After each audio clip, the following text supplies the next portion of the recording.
Today we're going to be doing an interview with Mr. Alvin Fagan. He is a veteran of the Second World War and served in the European theater of the war. Today he's going to be sharing his experiences with us. To begin, just how old are you? I'm 89 years old, yes. And when and where were you born? I was born in Philadelphia, Pennsylvania, February the 8th, 1926. I see. And what did your parents do? My parents, Nathan and Anna Fagan, were small business people. They ran a grocery store, bakery, butcher shop. And did you have any siblings? Yes. I have been one of 8 siblings, yes. Okay. Now, did you work anywhere before the war began? Yes. I worked in the store with my parents, and also I worked outside jobs in drugstores during the Depression, yes. Okay. And when did you hear about Pearl Harbor? I heard about Pearl Harbor. It was December the 7th, 1941. It was on a Sunday. I was home. We listened to the radio.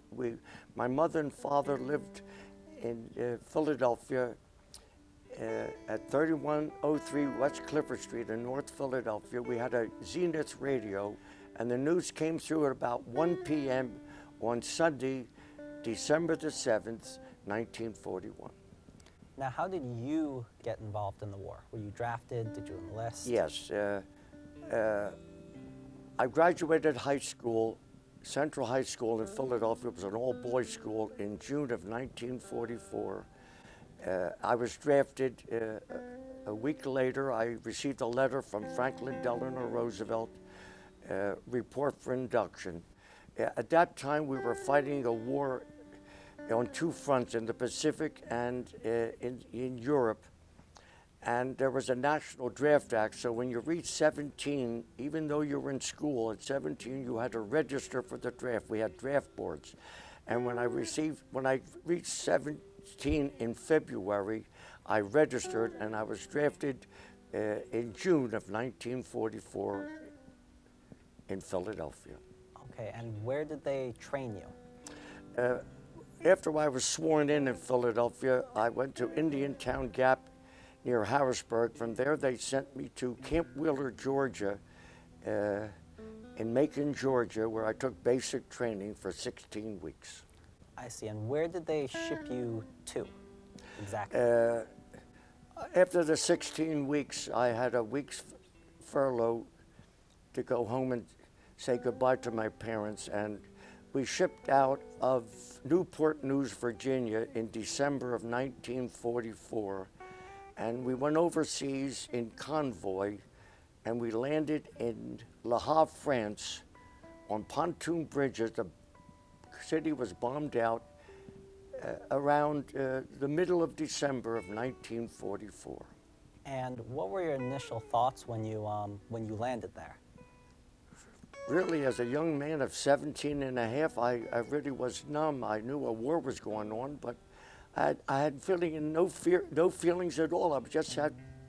It was just a numb feeling that I was coming to a new world with new dangers, but I was not fearful. I didn't feel afraid. Maybe I was too dumb to feel afraid, but I felt nothing. I see. And what did they assign you to? What unit? I was fortunate. After we left Le Havre, we had cigarette camps there in which they processed us. They gave her winter clothing because the news had come down that the Germans had broken through in the Ardennes.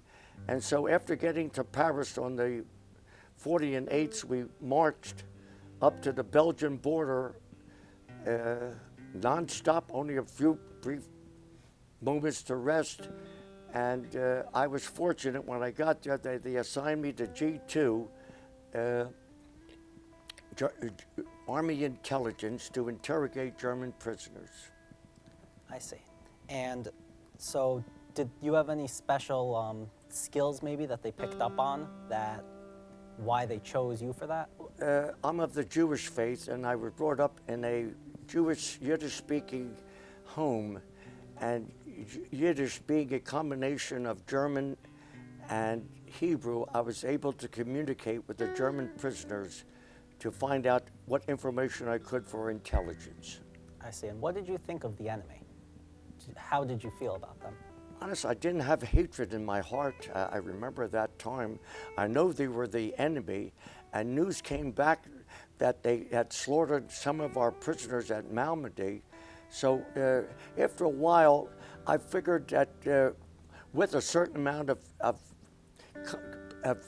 goodness, I could get the information.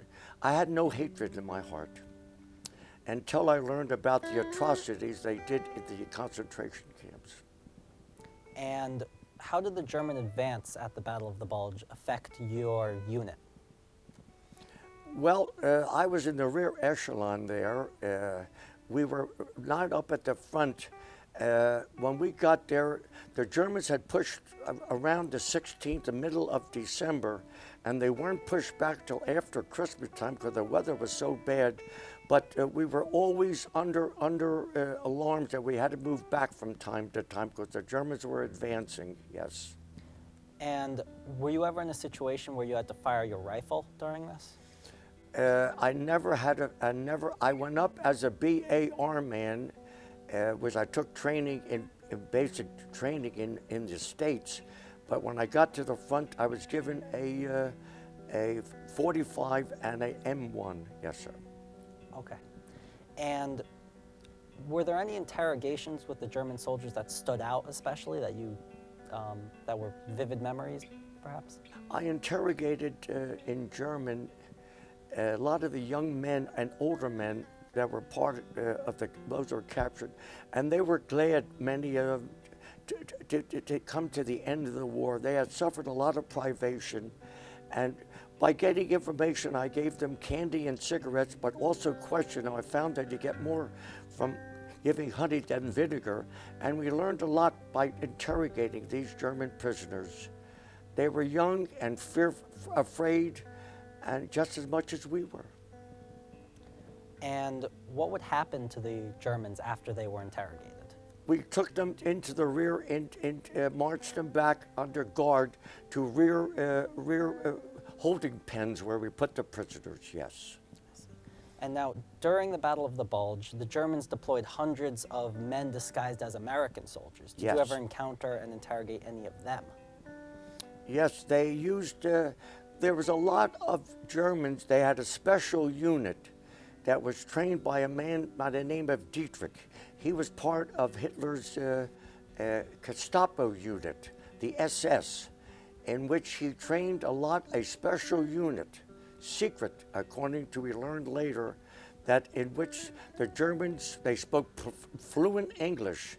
They used Americans' words and they used American uniforms to infiltrate our lines and to cause confusion and chaos. They did a lot of damage, but we found them and we killed them on sight. I found out later, yes. And now, what was the biggest threat to your part of the unit, the rear echelon? Was it tanks, artillery, disease? Was there any? We had a lot of threats. To this day, I can still hear cannons, and the Germans had large in their tanks. They had 88 Tiger tanks. Their armament was stronger and bigger than our tanks. We had the Sherman tanks that were no match for the German Tiger tanks, and they would shell us, and we were in foxholes. And I remember the whining of the shells, and it was a harrowing experience. Sometimes we had to move from foxhole to foxhole, but we still maintained our security and able to interrogate our prisoners. Yes. And I understand that your unit visited one of the death camps. Yes, and after we pushed across the Rhine River in January of 1945, I was assigned from my G2 intelligence unit to the 51st Armored Infantry Battalion, supporting infantry to the 66th Tank Battalion. These numbers are very vivid in my mind. 71 years later, I can see the tanks and the men inside. I've never been inside a tank, but we were supporting infantry. In May of 1945, you could smell the stench we came across Dachau, a concentration camp, which was liberated in late April. I didn't get there till May, but the slaughter was quite evident. The dead bodies that were piled up were thawing out after the winter, and you can smell it to this day. I have it in my mind. It'll take me to the grave. I was one of the liberators in May of 1945 of Dachau concentration camp. I saw the inmates with the tattoos, the shriveled bodies, the lice-covered bodies, the dead people piled up, the shoes and the clothing. It was not a pretty sight. It will carry me to the end of my days. And now, what happened after Dachau? Were you transferred? Did you stay? Yes, we moved on. The war ended in around the 8th of May of 1945, and some of the boys that I was with, the older men, they got orders to go back, to be redeployed back home because the war in Japan was still going on. So they started to train me and my outfit for the Japanese invasion. But I was fortunate enough to be reassigned to the 19th Finance Dispersing Section in Munich, Germany as a paymaster. My life has been very fortunate. I believe I was kept alive to reach some point in my life in which to retell this story of the World War II to future generations. I became a paymaster in Munich, Germany, until the end of the war in the Pacific, after Iwo Jima and after Okinawa, which we took a terrible beating at Mount Suribachi, and the kamikazes. That it was Harry Truman who succeeded Franklin Delano Roosevelt, who died in April of 1945, who became president, who decided to throw the atomic bomb because we took such terrible losses at Iwo Jima and Okinawa that in order to spare the American invasion, we had what was known at the time as the Manhattan Project, in which certain scientists were developing the atomic bomb, which was supposed to be the most terrible weapon in the history of mankind. Well, in history, they threw the atomic bomb in August of 1945 at Hiroshima, and in Nagasaki also in 1945, in which Japan surrendered after losing over 200 and 300,000 people, civilians, killed by these atomic weapons. And the war ended, and I was still in Munich, Germany, waiting for my future orders, yes. Now, I understand at the end of the war, the Nuremberg trials took place. Yes. Which is the trial of high-ranking Nazi officials for war crimes. Correct. So, what was I understand you partook in that. What was your position in that? I was fortunate again. I've lived a very charmed life. While I was in Munich, Germany, working as a paymaster, the colonel came to me and asked me if I would volunteer to go up to the Nuremberg trials as a military observer, and of course I accepted the invitation. He told me to go there and see what's happening and come back and report to him. It was in September, I remember, of 1946. I was still in Munich, Germany. It was September of 1946, where I went up with a few other men in a weapon carrier, an open weapon carrier in September, and it was cold. And we went up on the autobahns. Hitler had built autobahns, highways that interchanged, in which he could move his tanks around, and they were bombed. A lot of them were bomb-pocked, but we went up and we got to Nuremberg in September from Munich, and I was there for 2 days, and I sat in the galleries with earphones. And at that time, the Russian prosecutor was talking. And I remember I stood up and I looked down and I saw Göring, Hess, von Ribbentrop, Keitel, Jodl, von Papen,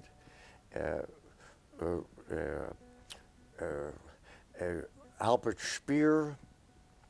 I saw this Jew Bader who was a publisher of Die Stürmer. He was an ardent Nazi. They were all sitting in the dock there. And behind each dock was a white helmeted American MP. And I saw them all, yes. I was there as a military observer. The Russian prosecutor was relating, and I had earphones that was translating everything back into English. And I heard him that 50 million Russians had suffered under the Nazi regime in which they slaughtered them, and the Russians were looking for retribution. That's what I heard. And that's what I reported back to the colonel when I back 2 days later back to Munich. Yes, sir. And what was the format of the trial? Was there a jury? Was it judges? Who were the judges? There were judges. I know our judge from the United States was appointed by Harry Truman. It was named by Biddle or Drexel Biddle. The British had their judge, the Russians had their judge, and the French had their judge, I believe. There was a number of judges, and there's also a lot of stenographers, and a lot of reporters, and a lot of people, but there was no tension. It was a very calm, I remember, very calm proceeding at that time. No hurrahs, there was just testimony of the atrocities and the murders and the viciousness and the bestiality that they committed during the German Nazi regime. And after the Nuremberg trials, when did you get back to the United States? Well, after I got back to Munich in September, the colonel asked me if I would stay on and re-enlist because many of the men were going home. I told him that I wanted to go home. And so I received my papers to go home in early December of 1946. Since I spoke German, I went home alone. I said goodbye to the colonel and thanked him for his kindness and all the men that I left behind there who were becoming part of the constabulary and the units of occupation, because Germany was still under occupation. We had the three sectors of occupation: the American, the British, and the Russian. I took a train. The train station in Munich was still standing. It was bombed out, but the trains were still running. And I went from Munich to Frankfurt off the Main, and from there I took the train up to Bremerhaven on the North Sea. And I waited 2 weeks for a ship to come in, and I went home with the 508th Airborne who were there gambling and drinking and having a lot of fun. We had built at that time, America was an arsenal of democracy. We were building Liberty ships, one a week or one a month. That's how many tanks, and we were becoming an arsenal to beat our enemies. And so I went home on a Liberty ship in December of 1946. I was on the bottom of the ship there. The officers and the nurses were on the top. And the name of the ship, I remember, was the Harry Wheeler, I remember. It was a Liberty ship that we built one a week in the States to become the arsenal. And it took 2 weeks in the stormy Atlantic Ocean, and I was at the bottom, seasick all the way home. But when we came in at night near the lights of New York, I got down and cried, and I thank God for coming back to America. Yes, God bless America. After 2 years, I was so glad to see the States again and the sights of New York. Yes, sir. This was in December of 1946. Yes, sir. What was the reception like when you were returning to the States? Well, I remember we landed in Staten Island, and it was before the Verrazano Bridge, and we went over to a little camp, reception camp in New Brunswick, which escapes my mind now. But from there, they sent me to Fort Dix, which was a permanent fort, and there I was on. Again, they asked me if I wanted to re-enlist, and I told them no. I wanted to go to college, and they gave me my honorable discharge papers and $250 separation pay, and I took a bus to Philadelphia, a Greyhound bus, and I remember a member of my family met me there. They were so happy to see me, but there was no, I was not here at the time when the Japanese surrendered, or when the Germans surrendered. In Times Square, you had people jumping in joy and kissing each other. In Philadelphia, it was more subdued. They had flags, welcome home, but they were glad that the war was over, that we're getting back to peacetime. Yes. Out of all of this, what was your most vivid memory, just out of the entire thing?